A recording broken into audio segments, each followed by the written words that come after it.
Hadirin sekalian, kita lanjutkan kembali pembahasan kita pada malam hari ini masih di kitab yang sama, yakni kitab Syama'il Muhammadiyah. Dan malam hari ini kita akan membahas terkait dengan percakapan Rasul di malam hari, ya, atau obrolan di malam hari lah kira-kira begitu. Baik, langsung saja kita bacakan. Bismillahirrahmanirrahim. Qala al-musannifu rahimahullahu ta'ala wa nafa'ana bi'ulumihi fid dunya wal akhirah. Amin ya rabbal alamin. Babu ma ja'a fi kalami Rasulillahi sallallahu alaihi wasallam fis samari. Bab yang membahas terkait dengan percakapan Rasul sallallahu alaihi wasallam di malam hari. Ya mungkin bahasa lainnya itu obrolan malam atau begadang, ya, atau begadang. Artinya ya Rasulullah itu pernah begadang. Rasulullah itu pernah begadang, dan begadangnya beliau itu memang ada ininya, ada tujuannya, ya. Artinya bukan sesuatu yang sia-sia. Karena di dalam hadis-hadis yang akan kita baca ini nanti itu terkait dengan pelayanan beliau sebenarnya terhadap istri-istri beliau. Kebetulan waktunya di malam hari. Artinya Rasulullah Shallallahu Alaihi Wasallam seorang manusia yang sangat sibuk, ya, sebagai seorang kepala negara, ya, sebagai seorang nabi yang harus menyampaikan wahyu-wahyunya Allah, ya, tapi beliau itu masih sempat, ya, menyempatkan diri mempunyai family time, waktu untuk keluarga, meskipun waktunya itu ya sampai kemudian larut malam. Nah, di dalam kajian malam hari ini insya Allah kita akan membahas itu, dan hadisnya enggak banyak, ini cuma 2 hadis saja, tapi 2 hadis ini kayaknya memenuhi waktu kita ini. Mudah-mudahan cukup, ya. Kita langsung baca saja. Bismillahirrahmanirrahim. Haddatsana Al-Hasan bin Sabbahin Al-Bazzar, haddatsana Abu An-Nadhr, haddatsana Abu Aqil Ats-Tsaqafi ay Abdullah ibnu Aqil an Mujalid an Sya'bi an Masyruqin an Aisyata qalat. Telah menceritakan kepada kami Hasan bin Sabbah Al-Bazzar, telah menceritakan kepada kami Abu An-Nadhr, telah menceritakan kepada kami Abu Aqil Ats-Tsaqafi, yakni Abdullah bin Aqil, dari Mujalid, dari Asy-Sya'bi, dari Masyruq, dari Aisyah radhiyallahu anha, yang mana beliau mengatakan, haddatsa Rasulullah sallallahu alaihi wasallam dzata lailatin nisa'ahu haditsan. Ya, pada suatu malam, diceritakan oleh Aisyah ini, ya. Pada suatu malam Rasulullah sallallahu alaihi wasallam bercakap-cakap dengan para istrinya. Faqalat imra'atun minhun, maka kemudian berkata salah seorang dari mereka, salah seorang dari istri-istri Rasul tadi. Rupanya ini terjadi apa ya istilahnya? Ya, Rasulullah mengumpulkan istrinya. Itu mungkin kalau sini habis saruan mungkin, ya. Jadi pas kumpul itu. Ya, intinya berkumpul para istri Rasulullah, ya, pada malam hari. Ya. Ini temanya kan terkait dengan percakapan Rasulullah di malam hari. Artinya kalau dikatakan malam hari itu ya sudah larut. Ya. Seandainya percakapan itu terjadi itu setelah Isya, mungkin tidak dikelompokkan oleh Imam At-Tirmidzi itu dalam pembahasan larut malam. Tapi ini rupanya ya pembahasannya itu atau percakapannya itu terjadi sampai larut malam, sehingga kemudian dikelompokkan di dalam hadis tentang obrolan di malam hari. Nah, jadi salah seorang istri ya beliau tadi ya tidak disebutkan namanya di sini itu berkata ya ka'annal haditsa haditsu khurafata ya. Percakapan ini atau percakapan semacam ini itu seperti percakapan khurafat. Jadi ketika ngobrol-ngobrol ketika ngobrol-ngobrol bersama para istri beliau ya, rupanya dalam obrolan itu Rasulullah itu mendengarkan gitu. Salah seorang dari istrinya beliau ini, salah seorang istri beliau ini mengkisahkan sesuatu. Nah, pada saat salah seorang istri berkisah, istri yang lain itu mengatakan itu ka'annal haditsu khurafata. Ya. Jadi percakapan semacam ini seperti ya percakapan khurafat. Faqala. Maka Rasulullah Shallallahu alaihi wasallam bertanya, "Atadruna ma khurafatu?" Ya. Tahukah kalian apa itu khurafat? Gitu. Rupanya ketika Rasulullah bertanya nggak ada yang jawab, nggak ada yang tahu apa itu khurafat. Lah tadi kan kamu bilang ini apa namanya kesahan ini seperti khurafat. Tahulah pian itu khurafat. Nah itu ibaratnya tahu Rasulullah bertanya, tahu nggak? Tadi yang bilang siapa tadi? Ini kok kayak khurafat itu? Apa itu khurafat? Kata Rasulullah. Bertanya kepada para istrinya tadi, khususnya yang berkomentar, ini begesahan apa ini? Begesahan kayak khurafat aja. Atadruna ma khurafat? Apakah engkau tahu? Apakah kalian tahu apa itu khurafat? Enggak ada yang jawab. Kemudian beliau katakan, inna khurafata kana rajulan min udhrah. Sesungguhnya khurafat itu adalah nama seorang laki-laki dari Udhrah. Nah ini nampaknya Rasulullah ingin menjelaskan soal asal muasal istilah khurafat. Jadi istilah khurafat itu kata Rasul itu sebenarnya berawal dari seorang laki-laki ya yang berasal dari kabilah Udhrah. Kabilah Udhrah ini adalah salah satu kabilah di Yaman. Nah, namanya khurafat.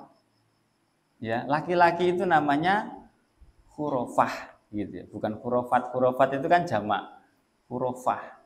Pakai tak marbutoh, khurafah. Biasa kan orang Arab itu namanya itu walaupun laki-laki ya, walaupun laki-laki itu menggunakan tak marbutoh ya. Misalnya siapa namanya? Pendiri dari Bani Umayyah itu apa? Muawiyah. Nah, itu kan orangnya lakian, tapi sebenarnya adalah orangnya itu lakian, tapi menggunakan nama muannas gitu ya. Utbah. Nah, itu kan Utbah itu kan nama lakian, tetapi kalau disifati itu menggunakan kaidah bahasa Arab itu bisa muannas, tapi tetap baik hukumnya jadi mudzakar karena memang pemiliknya adalah laki-laki. Jadi namanya ini adalah khurafah ya. Di mana khurafah ini adalah seorang laki-laki dari kabilah Udhrah. Asarathul jinnu fil jahiliyati famakatha fihim dahron. Di mana khurafah ini adalah seorang laki-laki yang disembunyikan oleh jin pada zaman jahiliyah. Lalu ya dia itu tinggal atau digondol gitu ya, digondol oleh jin itu dan tinggal bersama para jin itu. Jadi apa itu? Diculik ya gitu. Ya, khurafah ini diculik dari kalangan manusia, diculik oleh kalangan jin. Kemudian hidup bersama jin itu. Ya otomatis kan tahu semua.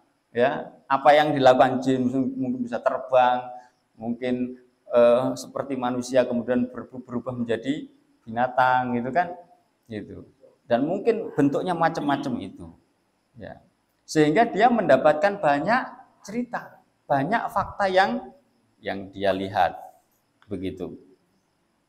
Nah, tsumma radduhu ilal ins, ya.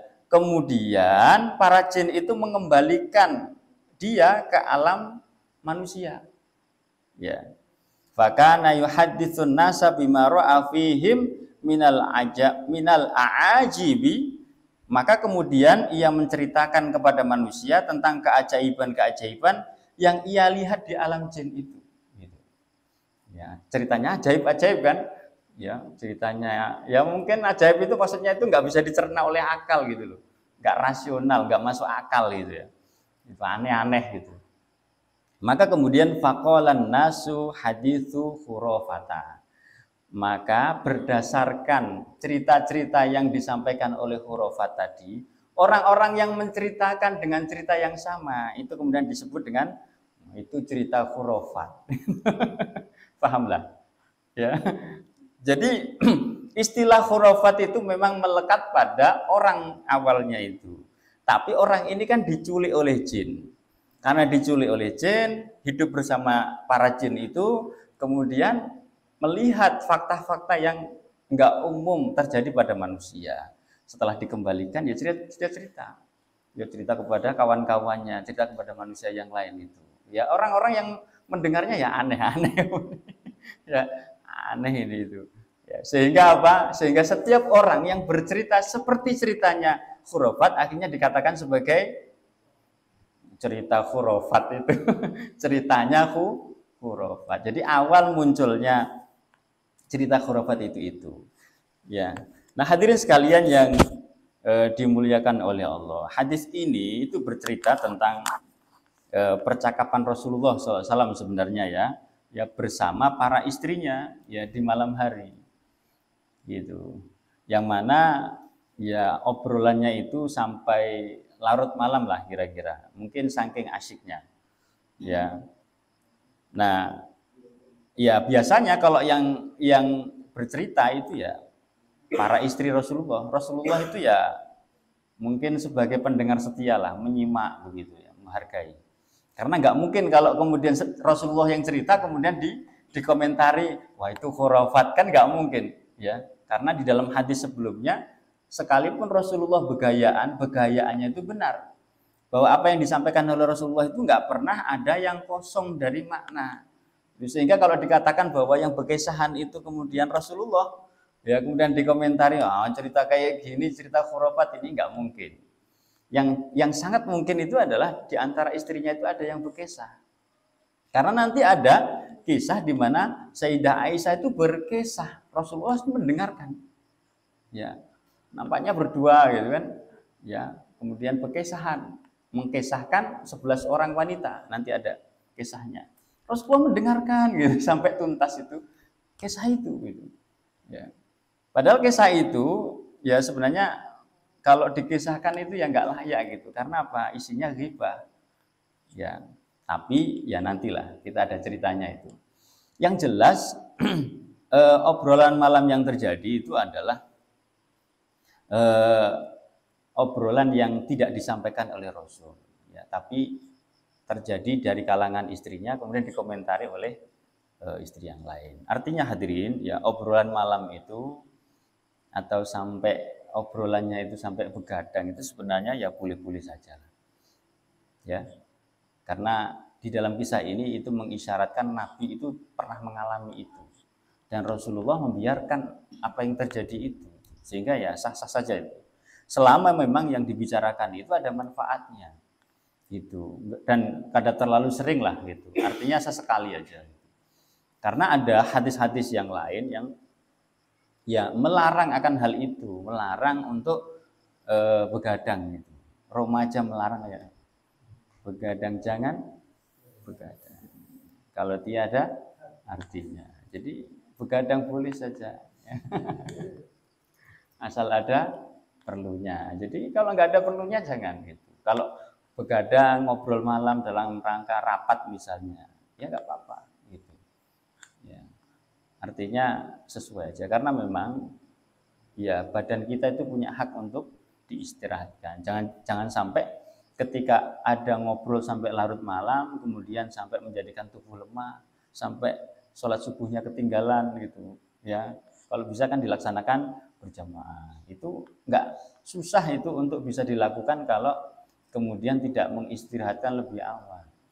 Sehingga sebenarnya tidur lebih awal itu kepentingannya adalah dalam rangka untuk sholat jamaah.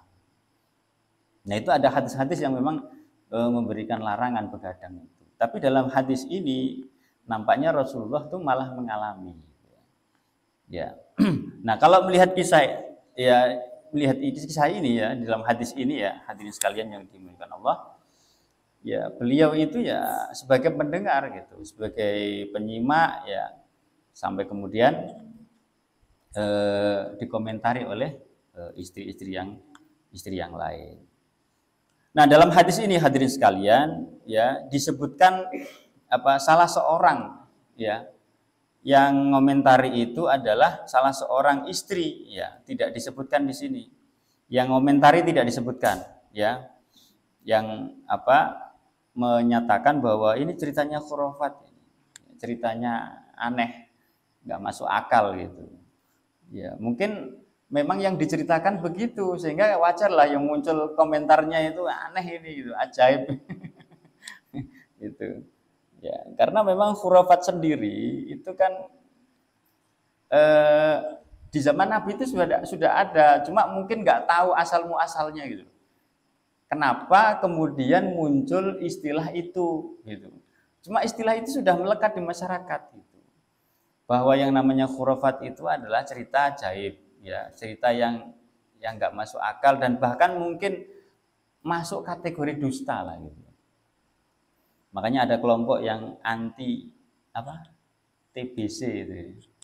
Apa TBC itu? Tahayul, bid'ah, khurafat.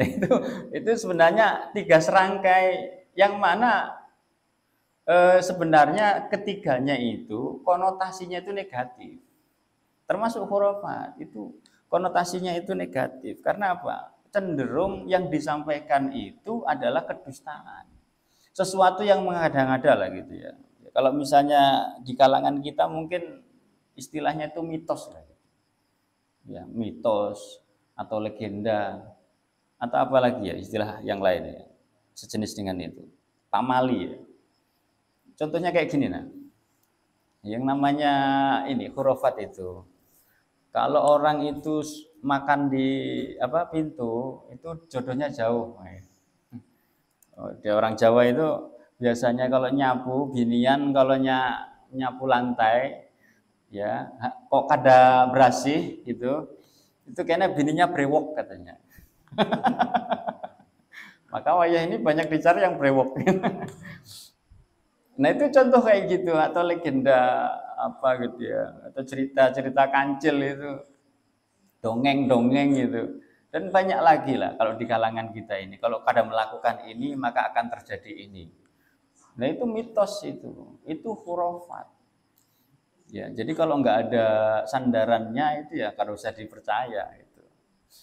Ternyata ya nggak terjadi apa-apa. Dulu ulun termasuk itu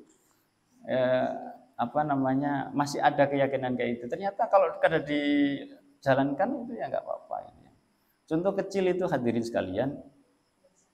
Itu kan yang salah kaprah itu ketika punya anak, ya punya anak itu kan ada ari-arinya. Ari-ari itu sebetulnya kotoran gitu loh. Nah ternyata kalau dalam tradisi adat kita itu kan disuruh memberi ceramin, pulpen, apalagi sisir, macam-macam itu dengan harapan nanti anaknya akan begini, akan begitu. Maka ada hubungannya itu. Gitu. Lalu dikasih lampu ya supaya terang gitu, hidupnya terang. Kan ada hubungannya itu. Ya. Kalaupun misalnya memberikan lampu ya, itu niatkan bahwa biar nanti ari-ari itu kada dicari oleh binatang gitu. Binatang buas kayak anjing atau mungkin kucing ya, kita tinggal di perkotaan kayak ini. Jadi supaya aman. Ya, karena itu isinya sebenarnya kotoran gitu untuk menjaga supaya ya supaya aman gitu. Kalau dibuang begitu saja nanti bisa jadi penyakit. Jadi ini kaitannya dengan keimanan. Jadi kalau misalnya itu kada diamalkan, misalnya kada punya keyakinan itu kada diamalkan, kada dikasih pulpen, kada dikasih kertas, kada dikasih apa tadi? Cermin, ya ini sisir itu. Kada apa-apa juga. Kada apa-apa juga. Termasuk misalnya ini dulu nakal, ini kurang uyah misalnya. Ada itu keyakinan kayak gitu. Nah, ini yang khurafat, ya. Khurafat. Nah, hadirin sekalian, yang jelas ya di dalam hadis ini ya tergambar ya bagaimana Rasulullah menjaga keharmonisan lah gitu. Rumah tangga ya, dengan beliau itu meluangkan waktu mendengar, menyimak ya apa yang disampaikan oleh ya istrinya. Bahkan beliau itu sampai meluangkan waktu larut malam. Sehingga hadis ini dimasukkan dalam kategori pembahasan atau obrolan di malam hari. Obrolan sampai apa? Begadang gitu. Nah, jadi isinya sebenarnya itu bukan menjelaskan tentang apa itu khurafat. Isinya sebenarnya itu adalah beliau itu saking dekatnya, saking memberikan perhatian kepada istrinya sampai-sampai perlu meluangkan waktu. Ya bahasa kita ini mungkin family time lah. Waktu khusus untuk keluarga. Dan nampaknya ini bisa kita tiru. Ya, meskipun ya jangan sering-sering ya. Kalau soal ini ya, ngobrol sampai larut malam. Baik, wallahu alam bisawab.